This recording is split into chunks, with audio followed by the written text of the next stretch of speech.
El horror de Dunwich, de Howard Phillips Lovecraft. Introducción y capítulo 1. Hola, bienvenidos al podcast. El audiolibro de hoy es El horror de Dunwich, un relato de terror escrito por H.P. Lovecraft en 1928 y publicado un año después por primera vez. Esta obra es una pieza fundamental dentro del universo literario de los mitos de Cthulhu, una serie de historias interconectadas que exploran los límites de la realidad y la mente humana frente a lo desconocido y lo incognoscible. La historia está ambientada en el ficticio pueblo rural de Dunwich, en Massachusetts, un lugar que parece atrapado en el tiempo, envuelto en un aire de decadencia y misterio.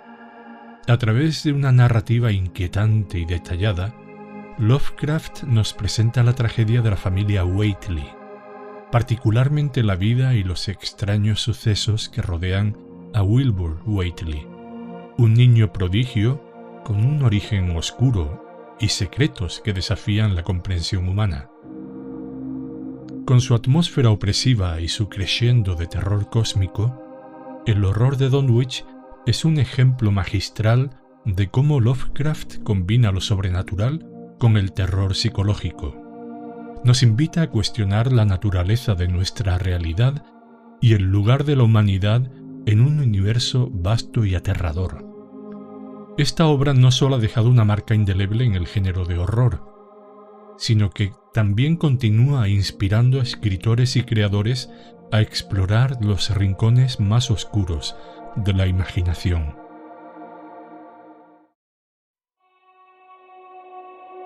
El horror de Dunwich, capítulo 1. Cuando el que viaja por el norte de la región central de Massachusetts se equivoca de dirección al llegar al cruce de la carretera de Aylesbury, nada más pasar Dean's Corners, verá que se adentra en una extraña y apenas poblada comarca.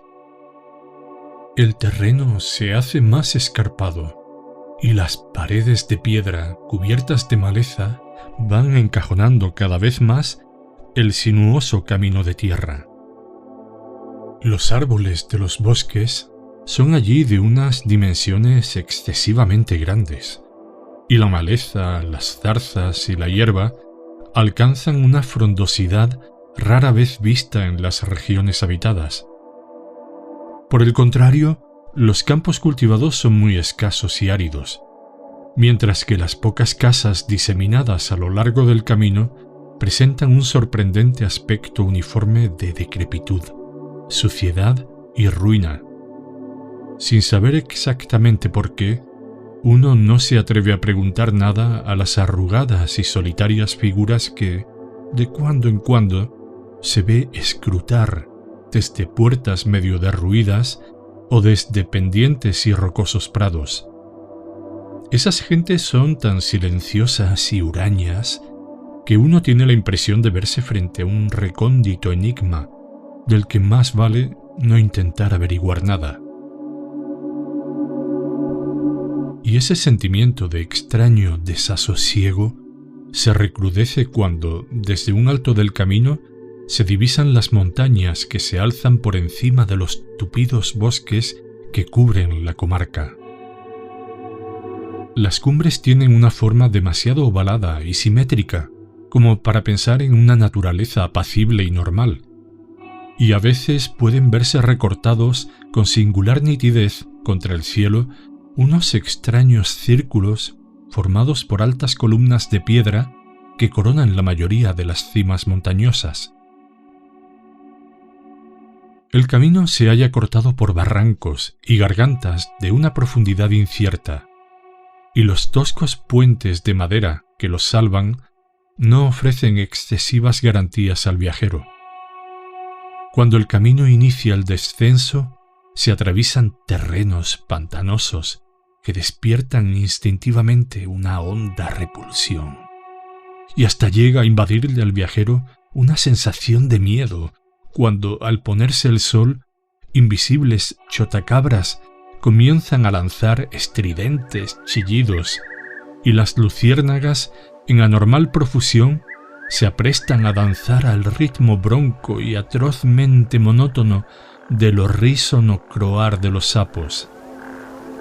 Las angostas y resplandecientes aguas del curso superior del Miskatonic adquieren una extraña forma serpenteante, mientras discurren al pie de las abovedadas cumbres montañosas entre las que nace. A medida que el viajero va acercándose a las montañas, repara más en sus frondosas vertientes que en sus cumbres coronadas por altas piedras. Las vertientes de aquellas montañas son tan escarpadas y sombrías que uno desearía que se mantuviesen a distancia, pero tiene que seguir adelante, pues no hay camino que permita eludirlas. Pasado un puente cubierto, puede verse un pueblecito que se encuentra agazapado entre el curso del río y la ladera cortada a pico de Round Mountain. Y el viajero se maravilla ante aquel puñado de techumbres de estilo holandés en ruinoso estado, que hacen pensar en un período arquitectónico anterior al de la comarca circundante. Y cuando se acerca más, no resulta nada tranquilizador comprobar que la mayoría de las casas están desiertas y medio derruidas, y que la iglesia, con el chapitel quebrado, alberga ahora el único y destartalado establecimiento mercantil de toda la aldea. El simple paso del tenebroso túnel del puente infunde ya cierto temor, pero tampoco hay manera de evitarlo. Una vez atravesado el túnel, es difícil que a uno no le asalte la sensación de un ligero hedor al pasar por la calle principal y ver la descomposición y la mugre acumuladas a lo largo de siglos. Siempre resulta reconfortante salir de aquel lugar y, siguiendo el angosto camino que discurre al pie de las montañas, cruzar la llanura que se extiende una vez traspuestas las cumbres montañosas hasta volver a desembocar en la carretera de Aylesbury. Una vez allí, es posible que el viajero se entere de que ha pasado por Dunwich. Apenas se ven forasteros en Dunwich, y tras los horrores padecidos en el pueblo, todas las señales que indicaban cómo llegar hasta él han desaparecido del camino. No obstante ser una región de singular belleza, según los cánones estéticos en boga, no atrae para nada a artistas ni a veraneantes.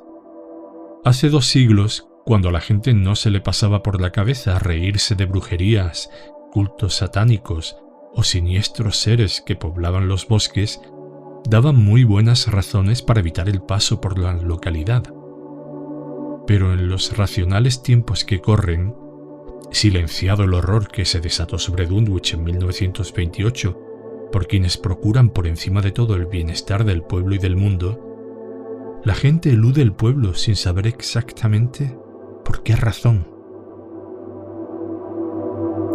Quizá el motivo de ello radique, aunque no puede aplicarse a los forasteros desinformados, en que los naturales de Dunwich se han degradado de forma harto repulsiva, habiendo rebasado con mucho esa senda de regresión tan común a muchos apartados rincones de Nueva Inglaterra.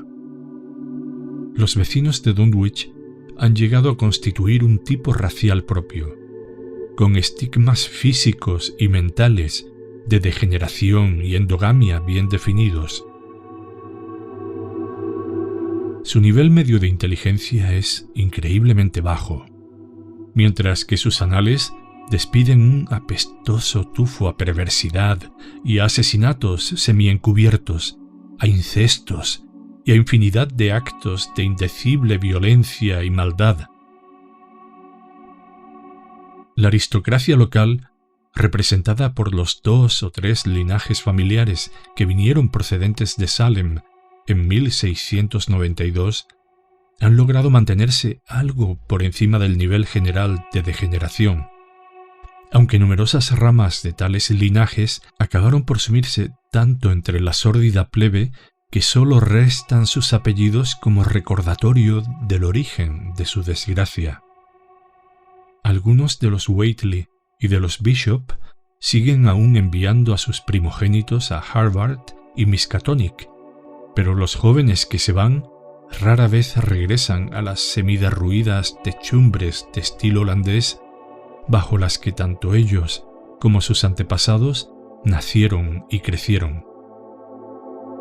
Nadie, ni siquiera quienes conocen los motivos por los que se desató el reciente horror, puede decir qué le ocurre a Dunwich. Aunque las viejas leyendas aluden a idolátricos ritos y cónclaves de los indios en los que invocaban misteriosas figuras provenientes de las grandes montañas rematadas en forma de bóveda, al tiempo que oficiaban salvajes rituales orgiásticos contestados por estridentes crujidos y fragores salidos del interior de las montañas. En 1747, el reverendo Abijah Hoadley, recién incorporado a su ministerio en la iglesia congregacional de Dunwich, predicó un memorable sermón sobre la amenaza de Satanás y sus demonios que se cernía sobre la aldea, en el que, entre otras cosas, dijo: «No puede negarse que semejantes monstruosidades, integrantes de un infernal cortejo de demonios, son fenómenos harto conocidos como para intentar negarlos. Las impías voces de Azazel y de Buzrael, de Belcebú y de Belial, las oyen hoy saliendo de la tierra más de una veintena de testigos de toda confianza. Y hasta yo mismo, no hará más de 2 semanas, pude escuchar toda una locución de las potencias infernales detrás de mi casa. Los chirridos, redobles, quejidos, gritos y silbidos que allí se oían no podían proceder de nadie de este mundo. Eran de esos sonidos que sólo pueden salir de recónditas cimas que únicamente a la magia negra le es dado descubrir y al diablo penetrar. No había pasado mucho tiempo desde la lectura de este sermón cuando el reverendo Hoadley desapareció sin que se supiera más de él. Si bien sigue conservándose el texto del sermón, impreso en Springfield, no había año en que no se oyese y diese cuenta de estrepitosos fragores en el interior de las montañas, y aún hoy tales ruidos siguen sumiendo en la mayor perplejidad a geólogos y fisiógrafos. Otras tradiciones hacen referencia a fétidos olores en las inmediaciones de los círculos de rocosas columnas que coronan las cumbres montañosas y a entes etéreos cuya presencia puede detectarse difusamente a ciertas horas en el fondo de los grandes barrancos, mientras otras leyendas tratan de explicarlo todo en función del Devil's Hope Yard, una ladera totalmente baldía, en la que no crecen ni árboles, ni matorrales, ni hierba alguna. Por si fuera poco, los naturales del lugar tienen un miedo cerval a la algarabía que arma en las cálidas noches la legión de chotacabras que puebla la comarca. Afirman que tales pájaros son psicopompos que están al acecho de las almas de los muertos y que sincronizan al unísono sus vaporosos chirridos con la jadeante respiración del moribundo. Si consiguen atrapar el alma fugitiva en el momento en que abandona el cuerpo, se ponen a revolotear al instante y prorrumpen en diabólicas risotadas. Pero si ven frustradas sus intenciones, se sumen poco a poco en el silencio. Claro está que dichas historias ya no se oyen, y no hay quien crea en ellas, pues datan de tiempos muy antiguos. Dunwich es un pueblo increíblemente viejo. mucho más que cualquier otro en 30 millas a la redonda. Al sur aún pueden verse las paredes del sótano y la chimenea de la antiquísima casa de los Bishop, construida con anterioridad a 1700, en tanto que las ruinas del molino que hay en la cascada, construido en 1806, constituyen la pieza arquitectónica más reciente de la localidad. La industria no arraigó en Dunwich, y el movimiento fabril del siglo XIX resultó ser de corta duración en la localidad. Con todo, lo más antiguo son las grandes circunferencias de columnas de piedra toscamente labradas que hay en las cumbres montañosas, pero esta obra se atribuye por lo general más a los indios que a los colonos. Restos de cráneos y huesos humanos hallados en el interior de dichos círculos y en torno a la gran roca en forma de mesa de Sentinel Hill apoyan la creencia de que tales lugares fueron en otras épocas enterramientos de los indios Pocumtuck, aun cuando numerosos etnólogos, obviando la práctica imposibilidad de tan disparatada teoría, siguen empeñados en creer que se trata de restos caucásicos. Fin del capítulo 1.